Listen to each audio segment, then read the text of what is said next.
Amigo, você já se perguntou o porquê do aumento dos diagnósticos? Quem é você?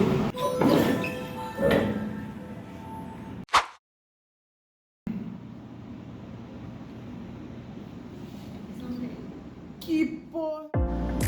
Muito obrigado pelo seu interesse. Fico muito feliz por você ter vindo até aqui hoje. Seguinte, o aumento do diagnóstico começou com o lançamento do DSM-3 na década de 80. E com isso, o diagnóstico se tornou mais específico e científico. Dessa maneira, ele se tornando muito mais confiável e levando para uma visão global. Mas não é só isso. Supostamente existem vários motivos por que isso acontece. E agora, vamos aos exemplos. Não.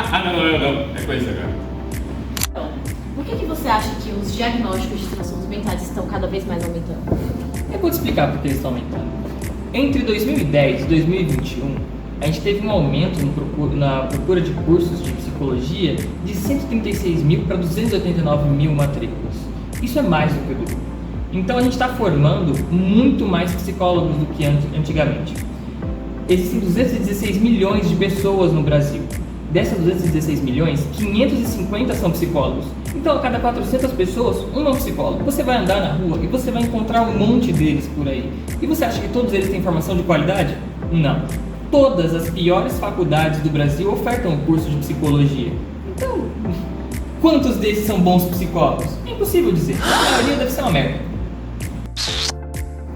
É notável que a existência de profissionais mal preparados realizando diagnósticos psicológicos podem causar vários tipos de prejuízos sérios, tanto para os indivíduos quanto para a sociedade. E alguns exemplos práticos que eu posso trazer são: os diagnósticos incorretos podem levar a tratamentos desnecessários ou inadequados, o que vai agravar o sofrimento do paciente e possivelmente introduzir novos problemas. Há também a estigmatização, que são etiquetas diagnósticas incorretas que podem levar à estigmatização social, afetando a autoestima do indivíduo e suas relações pessoais e profissionais, ou sendo rotulado por um diagnóstico que não é nem verídico, vai causar sofrimento para ele.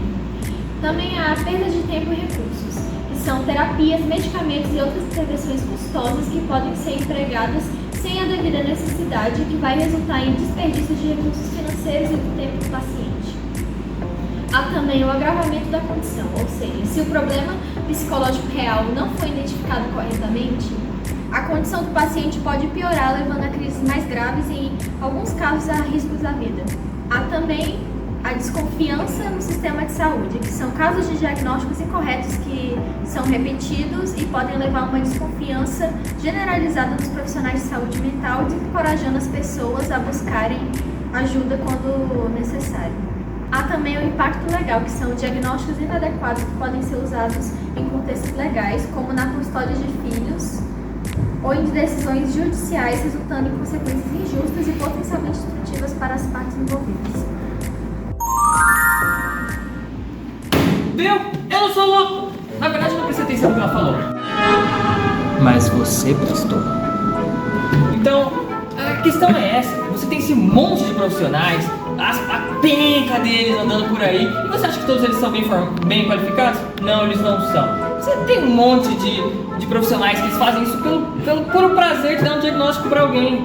As pessoas, elas chegam lá procurando diagnósticos, ela vai procurar um psicólogo meia boca, mequetrefe, só para conseguir um, e eles vão dar esse diagnóstico para elas. As pessoas querem isso, e os psicólogos ruins dão isso para elas. Você tem um monte de psicanalistas por aí, esses caras nem têm uma classificação para pessoas saudáveis. Você é neurótico, psicótico ou uma outra coisa lá. Então, eu entendo o seu ponto. Sobre essa questão de diagnósticos, é necessário muita minúcia para você diagnosticar alguém, porque é muito complexo. E a complexidade desses diagnósticos, ela requer muita atenção sobre o sujeito em várias questões. Então, o que eu posso dizer sobre o aumento é porque a partir da metade do século XX houve-se uma necessidade de categorizar as enfermidades mentais das pessoas. Então, foi se passando o tempo e surgiu, em paralelo com o aumento, surgiu o Manual de Diagnósticos e Estatísticos de Transtornos Mentais.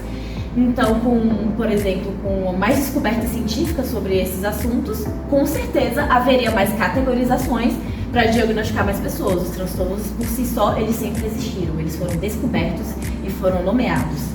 Então, nesse sentido, o que eu posso lhe dizer, com certeza existem profissionais mal capacitados, porém, é inegável o reconhecimento sobre o sofrimento psíquico. Em relação ao estigma, enfim, o estigma ele é uma palavra que veio do grego, que é estigma, que significa algo marcado por brasa, uma tatuagem. Então é uma forma pejorativa de você segregar as pessoas que têm algum tipo de condição no quais a sociedade julga como algo, enfim, deslocado ou até mesmo errado. Em relação ao estigma, ele sim causa bastante sofrimento a uma pessoa que muitas vezes ao receber um diagnóstico ela pode inclusive mudar a autoimagem como ela se vê e com certeza na convivência familiar, no trabalho e tudo. Porém, independente da descoberta dos diagnósticos terem essa questão de sim rotulação, de categorização, independente disso, as pessoas sempre estigmatizaram, deram nomenclaturas para definir alguma condição que aquela pessoa esteve. Então, é uma questão muito mais social, de uma psicofobia generalizada, do que algo que apenas culpabiliza os profissionais. Porque trabalhando com ferramentas boas, como por exemplo a psicoeducação, explicando nessas bases teóricas sobre aquela condição que aquela pessoa se encontra, você consegue fazer com que ela compreenda aquilo, que ela ainda tem aquela individualidade dela como indivíduo e que ela possui aquela questão, que uma coisa não anula a outra, entende? Não é sobre você guardar as pessoas em caixas e simplesmente é aquilo e vai ser por aquilo, mas também e se você compreende muito bem por observações, por testes psicológicos ou até mesmo por observações da reação de medicamento, esse complemento, esse conjunto, você vai conseguir cada vez intervenções melhoradas sobre o transtorno que aquela pessoa tem. Então o diagnóstico ele pode ser sim uma forma completa de alívio e cada vez mais melhorar a existência daquela pessoa nessa sociedade. Então você está me dizendo que a diminuição do estigma é o que está aumentando os diagnósticos? Sim, com certeza. Eu discordo. Pois bem, ele não entendeu. Porém, existem alguns exemplos em que pode ser bom. Então, mas é que o Flamengo ganhou de 3 Alguns exemplos práticos recentes da redução do estigma relacionado à saúde mental podem ser a campanha #Faça Sua Parte, que é criada pela Organização Pan-Americana da Saúde, OPAS, que lançou a campanha para apoiar a saúde mental e combater o estigma e a discriminação contra pessoas com condições de saúde mental. E a campanha promove interações positivas e estimula a busca por ajuda. Também há o certificado Empresa Promotora da Saúde Mental. No Brasil, o governo sancionou a Lei 14.831, que cria o certificado Empresa Promotora da Saúde Mental. Esse programa visa incentivar as empresas a investirem em saúde mental de forma preventiva, de forma a criar um ambiente organizacional saudável.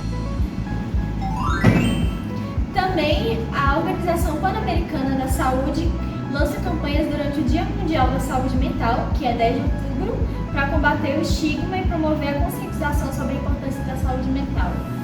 Pois é muito importante a educação porque ela desempenha um papel crucial na redução do estigma.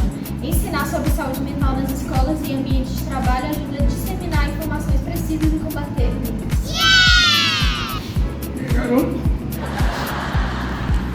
Viram? Tem exemplos de como isso pode funcionar. Ah, então você voltou? Pois bem, e sabe você falando sobre a questão do estigma, né? Então, vamos dizer que 2020, até o momento atual, com a questão da pandemia, a questão da internet, houve-se muito mais essa questão dessa divulgação, né, sobre tais transtornos. E também sobre o contexto adoecedor, que também é algo que difere, né, em relação à questão da sintomatologia das pessoas. E com isso, houveram bastante banalização, realmente, sobre essa questão. Então, passaram de um preconceito muito forte de chamar as pessoas de doentes, malucas, para tipo, não, eu tenho isso, eu tenho certeza que eu tenho isso. Então, com certeza, as pessoas foram mais atrás de saberem sobre essa questão. Então, com isso, é importante se falar sobre a questão ética dos profissionais que estão para trabalhar com as questões diagnósticas. Por quê? Enfim, tem muitos contextos em que você vai analisar se a pessoa realmente tem algo ou não. Não só por formulação de hipóteses, ou só pela escuta, ou só pela reação a medicamentos, como seria a forma psiquiátrica, mas uma junção. O psiquiatra vai lá, ele encaminha para o psicólogo fazer uma avaliação, enquanto o psiquiatra coloca as suas hipóteses. Enfim, receita os medicamentos, vê como a pessoa reage. É um trabalho conjunto. E essas ferramentas utilizadas da maneira como elas realmente devem ser, e o acompanhamento preciso, que convém, inclusive, de mais de 6 meses a mais de 1 ano, ou até mesmo anos, porque né, tem isso também, e a disponibilidade da pessoa em realmente estar focada em saber o que ela tem, é algo que vai tornar muito mais funcional essa relação e vai fazer com que cada vez mais pessoas, enfim, tenham um estilo de vida saudável. E também em relação ao que eu citei anteriormente, da psicoeducação, ela com certeza deveria ser aplicada em escolas, em contexto de trabalho, porque as pessoas estariam mais antenadas sobre, enfim, sobre o que anda acontecendo na atualidade, né? Ter esse conhecimento, saber que essas doenças elas realmente existem, os espectros, nuances, e também entender que, por exemplo, nem todo mundo que possui certos tipos de doença é igual. Não é todo mundo que é bipolar que vai agir da mesma maneira e vai ser idêntico uns aos outros. Isso também é importante ser inserido nos contextos de transtornos, enfim, nesses campos em que você pode passar essa informação para as pessoas. E, né, já englobamos aqui da questão ética, psiquiátrica, trabalhando inclusive com o psicólogo, os testes, as medicações, as observações, enfim, essa coisa ampliada. Então, com ética funciona muito bem, e também com a educação para desmistificar essa rotulação e melhorar o preconceito, ou até mesmo a questão de autodiagnósticos demasiados, né? Que são pessoas que estão completamente leigas. Então, com a educação, isso melhoraria. Agora, você tem um pouco mais de noção do porquê do aumento dos diagnósticos. Ah, acho que agora eu entendi.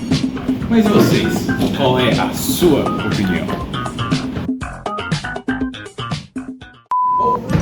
E com ele, também se tornou um diagnóstico.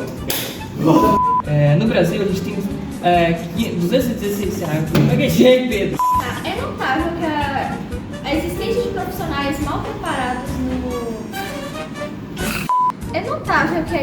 profissionais mal preparados realizando diagnósticos traz prejuízos para... Você consegue? Peraí, eu me perdi. Ah, Pedro, você idiota. Não. Desce, vai. Começa a vai. gravar.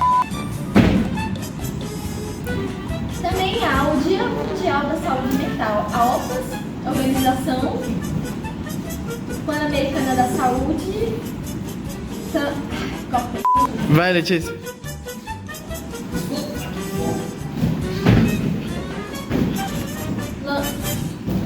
Esses dois Vai, Letícia.